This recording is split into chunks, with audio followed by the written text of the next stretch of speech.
Isang OSK na araw syempre para sa inyong lahat at ito Sir Bugs pa rin. Syempre update lang muna tayo ng ating mga available na unit dito sa showroom. So dito meron akong apat na naka-display dito. May dalawang 7-seater at dalawang sedan. Itong accent natin available pa. At meron tayong new arrival na Hyundai Tucson banda dun sa harapan sa may gate at isang Honda Jazz. Pero syempre bago tayo mag-start, ayan, kung okay lang pa, isang subscribe at like naman dyan. At follow naman kung sa Facebook ka nanonood, okay? Okay, at unahin ko lang itong ating new arrival na sedan. Ito, baka may naghahanap sa inyo. Ayan, napaka-cute. So ito, 2024 model, Suzuki Desire. Ayan, 1.2 with AGS. Ayan, automatic transmission, kulay blue at napakababa lang din ng mileage nito. Mamaya check natin yung kanyang sakto. Ayan, napakasariwa rin nito. At dalawa susi nito. Siyempre, ayan, makakapal ang mga gulong. At sa pintura niya parang bago pa. Pero may konting issue to dahil nakuha ko to may konting gasgas. Hindi ko na pinaretouch kasi napakaliit lang naman. Okay, ang asking ko rito ay 528,000. Ayan, 528,000. Pero syempre, basta nakapalo sa atin, negotiable pa naman yan. At sama ko na rin yung transfer of ownership. Okay, so ikutin lang natin syempre. Okay, so ito, naka-stock na mag siya. Syempre, makakapal ang mga gulong. Ayan, at napaka-kintab ng kanyang pintura. Ayan, may tint and meron na ring rain visor. Okay, ito napakasariwa pa. Meron lang mga konti-konting alikabok pero pagpag lang yan. At meron lang siyang malit na ano rito, scratch ay no. Pero di naman siya halata Kita niyo ba? Okay, then number 2 yung kanyang coding. May 4 na back sensor pero sa pinagbilang ko nito, ayun lang kinuha niya yung dashcam kasi naka-dashcam to binawi niya kasi mahal daw yung bili niya. So palagyan niyo na lang din sa may gusto, may contact naman tayo sa mga gusto magpalagay ng accessories para sa inyong mga sasakyan. Okay? Ito yan, syempre pakita ko lang yung loob Ayan, napakaganda rin ng loob nito So ayan, keyless entry. Kita nyo naman. So ito yung loob niya Ayan kita mo naman kung kaganda yung loob niyan. Ayan, may stock na monitor. Ayan, syempre naka-leather seat Okay, kita nyo ba? At sa mga gusto magpagawa ng German leather para sa inyong mga sasakyan, ayan, mag-direct message kayo sa Sir Bugs Seat Cover. Diyan na lang kayo magtanong ng design at price para sa mga gusto nyong klase ng design ng seat cover sa inyong kotse. Ayan, syempre sa kanyang steering wheel, fresh na fresh pa. Naka deep dish matting na rin. At syempre lahat ng kanyang mga upuan ay naka leather seat. Ayan, kulay black and blue ang design. Syempre may armrest na rin at may compartment dyan pag inopen nyo.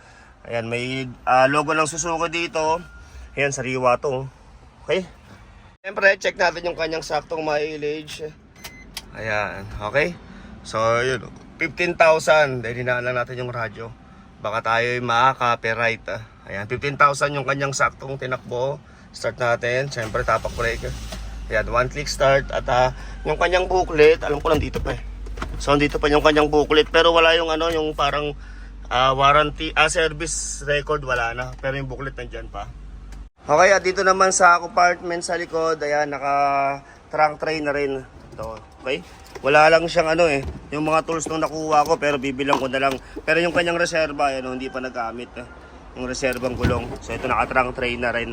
Ayan, kita mo, napakasariwa kahit sa likod, Okay? Okay, so ayan, ulitin ko, 2024 model, Suzuki Desire 1.2 with AGS. Ayan, automatic transmission, kulay blue, gas engine, 15K plus mileage. Okay, 528,000 ang asking ko dito. At syempre, basta nakapalo sa atin, super negotiable pa yan. Yan. Last time na nag-vlog ako nito ng kulay red, parang 530,000 yata nakuha yun. Pero yung kasi flawless, pero ito may konting-konting scratch doon. Pero try natin baka mabawasan sa mapping. Okay, 528,000 negotiable, okay? And then next tayo dito sa ating Hyundai Accent. Ayan, ito, sagad ko na rin yung price nito. At para sa mga gustong magpa-scan sa mga followers natin, ayan, meron tayong Apple System Scanner. Ayan, tulungan ko kayo na i-check yung unit. Scan natin to para, syempre, everybody sure tayo, okay? So ito, 2019, Hyundai Accent, 1.4, ayan, automatic transmission, gas engine. Okay, at ito, mababa lang din yung mileage nito sa first owner ko nabili. Ayan, kulay silver pala to sa papel, hindi pala gray. Ayan, ang asking ko rito ay 425,000. Ayan, syempre, basta nakasubscribe ko sa akin. Ayan, hanggang 398 na lang ako dito kasama na rin transfer of ownership. At kakapaso lang nito, sige, libre ko na rin yung kanyang rehistro. At ayan, syempre, ikutin ko lang para sa nagkaka-interest nito. Medyo malikabok lang kasi, nauulan nandito, naaarawan, ayan. So ito naka-mugs kasi alam niyo naman sa mga stock ng mga Accent hindi sila naka-mugs, naka-half cab lang. Pero ito naka-mugs na at ayun makakapal pa mga gulong at meron na rin tong fog light ayun oh. Naka-fog light na rin. Okay, at ito napakaganda rin ng loob nito. Parang nasa 40,000 mahigit yung mileage nito eh. Kung di ako nagkakamali, check natin yung sakto. So ito yung kanyang likuran, may dalawang back camera. Okay, at meron din tong parking assist. So ito naman yung kanyang sa kabilang side. Yan, medyo malikabok lang pero sariwa to. Dito wala akong ginawa dito nung nabili ko. Ayan, winax ko lang siya. Pinaka-car wash. Yun lang ang ginawa ko dito. Okay, so check natin yung loob. Okay, so ayan, open lang natin. At yung keyless entry na rin siya. Nag-braid na rin ng unang may-ari. Okay, kasi ang stock ganito lang siya, disusi. Pero nilagyan na rin siya ng ganito. Okay, so check natin yung loob. Ayan yung loob niyo. Naka-leather seat din. Ayan, kulay black naman design nito. Lahat ng upuan naka-leather. Pero hindi akin galing yan. Nabili ko siya naka-leather seat na. So ito naka-deep dishmatic na rin na may logo ng Hyundai. Ito upgraded na rin yung kanyang monitor. Ayan, Lenovo yung brand. Ayan, sariwang dashboard. Nakaharang lang tong kartag eh. Ayan, sariwa pa yung dashboard dyan. Siyempre pati yung kanyang steering wheel napaka-fresh pa. Then yung kanyang logo buong buo pa. Ayan. Okay, so may gusto na ito, I save you yung aking contact number. Sabihin niyo ako ng mas maaga kasi para mapawax ko pa to bago nyo tignan. Yan, para mapalinisan ko. Okay, tawagan nyo na lang ako ahead of time. Pre-check lang din natin yung kanyang saktong mileage. Ayan. So, saan ba yun? Ayun, 45,000 pala. Ayan, 45,192. At ito, napakatipid sa gas nito. Ayan, ilang beses ko ito ginamit. Pauwi ng Bulacan. Parang nasa 8 days ko yatang ginamit araw-araw pa uwi. Kasi nabili ko to full tank eh. So ito, napakatipid sa gas. Okay, at yung kanyang ito, RFID South and North, nandyan pa. Ayan, alam ko may laman pa yun kasi nagamit ko pa yan eh. And then ito, may dashcam siya. Ayan, may parking assist dito sa kanyang monitor. Okay? At ito, parehas sila nung Suzuki Desire, meron na rin siyang trunk tray. Ayan, at ito may dashboard cover siya, tinanggal ko lang kasi parang may bakat dito ng dikit eh. Ayan o, pero kung gusto nyo ibalik sa inyo, ibalik nyo na lang kung gusto nyo ibalik, okay? So ayan, at dalawa susi na ito andun lang sa bag ko yung isang susi. Okay, so ayan ulitin ko, 2019 model, Hyundai Accent 1.4 GL, automatic transmission, ayan gas engine, kulay silver, 45k plus mileage. Ayan, 398,000 na lang ako dito. Siyempre, kasama na rin transfer of ownership. At ayun, pati yung kanyang registro, libre ko na rin. Basta nakapalo sa atin. At kung ito ipapasok nyo sa financing, estimate ko rito, baka nasa 9,000 lang yung monthly amortization dito para sa 4 years. Pero siyempre, 30% ang down payment plus chattel mortgage at insurance. Ayan, kailangan yung bayaran sa financing. Okay? So, 398,000 na lang ako. So, next tayo dito sa ating ito, Nissan Livina 7-seater. Ito kamukha to ng expander eh. Ayan o. Okay, so ito 2024 model. Ayan, Nissan Livina 1.5 BE, gas engine, kulay silver, automatic transmission. Ayan, para sa naghahanap ng 7-seater pang pamilya. Ito, mas mura-mura to kaysa sa expander. Ayan, bigay ko na lang to ng sagad hanggang 750,000 ako. At ganun din, kasama na rin transfer of ownership at registro. Pero sa car tag nyo, okay, kita nyo naman yung price nyo. Ayan, 818 kasi syempre dito nasa showroom tayo, may mga walk-in at grabe tumawad so kailangan may allowance tayo eh. Pero syempre basta nakapalo sa atin at napanood to sa vlog ko sa YouTube or sa Facebook, ayan 750,000 na lang to, 7-seater. So ito naka 2-ton mags na rin, syempre makakapal ang mga gulong oh. Bago-bago pa yung kanyang mga gulong at ito napakasariwa oh. Okay, kita nyo naman. Pero sa mileage niya, sa edad niya, medyo hindi ganun kababa yung mileage niya dahil ganun namin siya nakuha. Pero napaka-fresh pa na ito. So ito naman yung kanyang likuran. Ayan, number 1 yung kanyang coding at may libre ka ng hug. Ayan, sa kanyang plate number. Nakakatawa ba? So ito, may dalawang back sensor na red. Ayan, napakabaduy na natin mag-joke Ganun talaga pag nagkakaedad na. So dito naman tayo sa kabilang side. Kita nyo naman, napakasariwa ng kanyang pintura, ng kanyang kulay, napakakintab. At meron lang mga bakat ng ng wax dito, di natanggal. Okay, so check natin yung loob. So, open lang natin syempre. Ayan, keyless entry din. Okay, so ito nakatin siya. Then ito naman yung kanyang loob. Ayan Okay, naka-fabric na tela dito sa kanyang upuan. Syempre automatic transmission. May stock na monitor. Kamukha talaga siya na expander. Ayan, kahit yung kanyang loob. Ayan, may design na dito na kulay brown. Okay. Then yung kanyang saktong mileage ay ito, 31,000 Ayan, 569 ang kanyang tinakbo. So, ganyan namin siya nakuha at ito naman sa kanyang likuran. At amoy bago pa naman to kahit pa paano. Ayan, amoy bago pa siya. Okay? And dito naman sa kanyang apartment, ayan, nandito pa yung kanyang mga booklet and then yung, ano ba to? Ito yung kanyang service record. Ayan, warranty information and maintenance. So, andito pa naman lahat. Kompleto pa. Ayan, at may remote dito. Not sure kung para saan to. Okay? Okay, at sa may gusto nito, syempre sabihin nyo lang ako ng mas maaga para madala kayong scanner ko para ma-check natin to ng mabuti. Pero all goods to. Ayan, kasi ako naman bago ko i-display dito sa showroom, ginagamit ko muna ng mga 5 days pataas. Ayan, para sigurado tayo. Okay? So ito, yung Montero ko baksak presyo ko na to. Pass break ko na yung Montero ko na 2012 model. Ang tagal na no, di pa nabebenta. So may gusto nun, check nyo na lang sa Facebook page ko yung kanyang picture. Okay, so ayan, ulitin ko, 2024 model, Nissan Livina, 1.5 BE, ayan, gas engine, automatic transmission, kulay silver, 31K plus mileage, ayan, sa naghahanap ng 7-seater, okay, 750,000 na lang ako dito, okay? So ayan, napakasariwa nyo, 750,000 together with transfer of ownership at syempre naka-warranty pa to sa kasa at naka-rehistro pa, okay? Okay, so ito, next unit natin, ayan, brand new condition, top of the line, ayan, 2023 model, Suzuki Ertiga, ayan, GLX hybrid, kulay white, ayan, 7-seater, ayan, 20K plus mileage, okay, sa may gusto nito, 838,000 ang asking ko rito, pero syempre, basta nakapalo sa atin, super negotiable pa naman yan. Ito, napakasariwa na ito.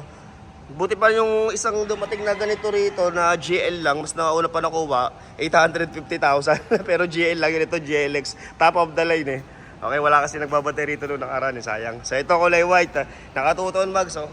At ayun, makakapal pa yung mga gulong. At syempre, may bago pa to sa loob eh. So ito sa may gusto nito, okay? Yung kasabayan niya nakuha kagad GL lang at ayun. Di susi Lego, ito push start button at syempre dalawa rin yung kanyang susi. Ayan, Suzuki Ertiga hybrid, yan 1.5 engine, number 5 yung kanyang coding at may dalawang back sensor at ganoon din kasama na rin transfer of ownership dito. Yan kita mo naman oh. So check natin yung loob oh, para sa mga bagong makakapanood na ito. Okay, so ayan, ito yung kanyang loob oh. Okay, at ayan, napaka-fresh pa ng kanyang amoy. Wala lang siyang seat cover na leather. Ayan, syempre may monitor na malaki. Ayan, automatic transmission at may design dito na kahoy. Ayan, syempre dahil top of the line push start button kasi yung GL di susi lang at saka wala siyang ganito. And then iba rin yung mags doon, yung kulay silver lang. Okay, so ito naman yung kanyang mga upuan sa likod. Ayan, at sobrang tipid nito sa gas, grabe. Syempre check natin yung kanyang mga booklet kung nandito pa. So ito, dito pa yung kanyang booklet. So ayan, wala yung yung warranty, service warranty booklet wala rito. Pero meron siyang ito yung kanyang record. So ito yung kanyang record ng pagme-maintenance. Ayan, kompleto. Okay? Wala lang yung booklet din baka dito. Ay, dito pala, kompleto. Ayan, dito pala lahat, nakahiwalay lang. So ito yung kanyang warranty and service record. Then ito, ewan ko para saan yan. Manual. Ito yung booklet at ito yung kanyang record ng kanyang pagka-PMS. Ayan, kompleto. Okay, so ayan, 20,000 ang ating reservation, mapaka-sure financing. And then for sample quotation, ayan, mag-direct message kayo sa aking messenger sa Sir Bags para mapasahan kayo ni admin ng sample quotation and then ng list of requirements. So ito, nakatuton mag siya sa mga GL na variant.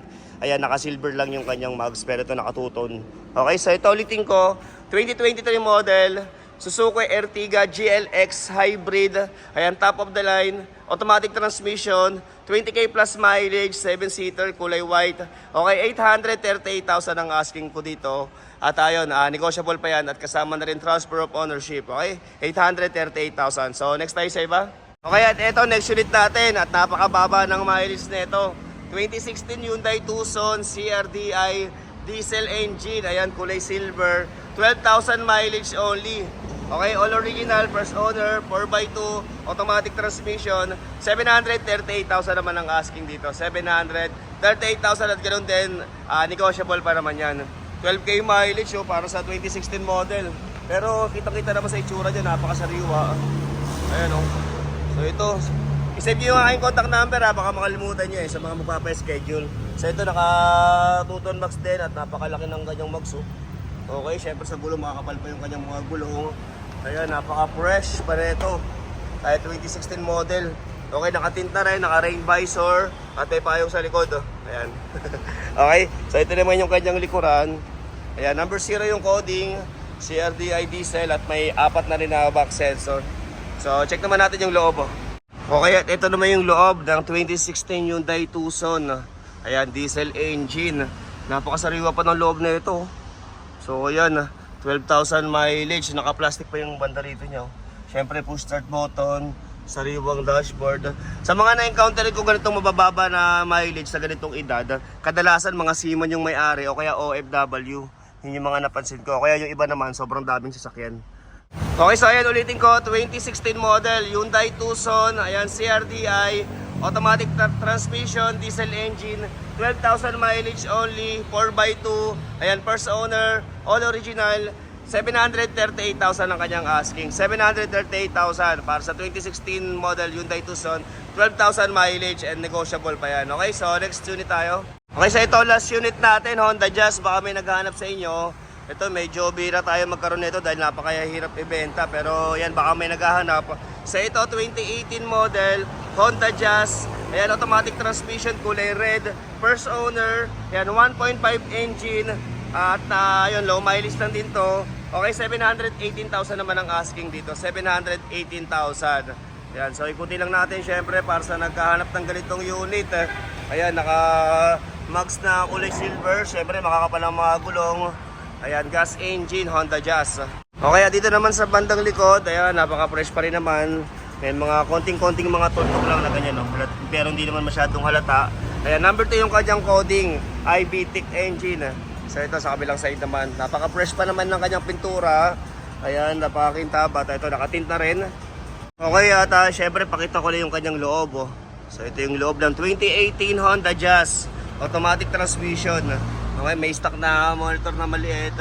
At ito, sariwang dashboard. Siyempre, nakamatic na rin. Wala lang din seat cover. Ayan, automatic transmission. Lagayan ng mga baso.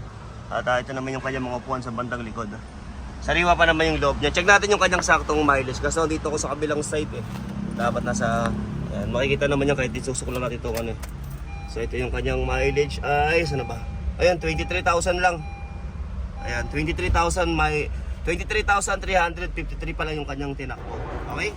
So ayan, sa may gusto na ito, then check naman natin yung kanyang mga booklet kung dito pa. So andito pa lahat kompleto. Ayan. 2018 Honda Jazz, baka may naghahanap sa inyo. Okay? Okay, so ayan, ulitin ko, 2018 model Honda Jazz 1.5. Ayan, gas engine, automatic transmission, kulay red. Ayan, low mileage. 718,000 ang asking dito. 718,000 na tayo. Negotiable upon viewing. Okay, so hanggang dito na lang muna tayo. Abang na lang kayo para sa ibang sasakyan na hinihintay nyo. Marami pa tayong mga new arrival. Ano? Meron tayong Innova. At ito, na-vlog ko na rin to.